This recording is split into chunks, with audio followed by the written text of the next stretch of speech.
We're checking out the iPhone 16, and let's go into the camera mode here. We've got some pretty decent cameras on it.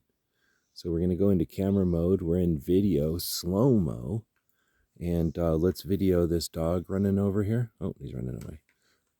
Puppy, come here. Let's video this dog running over.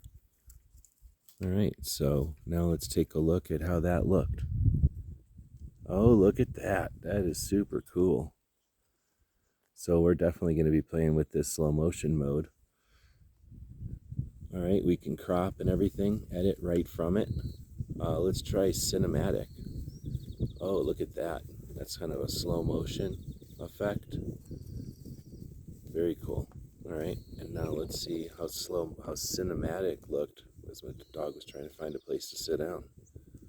Such drama. I feel like there's really a story being told there. That's pretty neat. All right, we'll bump out of that. And we'll bump out of this. There we go. And now let's try standard video mode. We've got wide angle, which is super nice. And then we can zoom all the way in to 15. I'll be able to check if he's got dandruff at 15. There we go. Look at that. All right. Really enjoying the camera features of this iPhone 16. Hope this helps.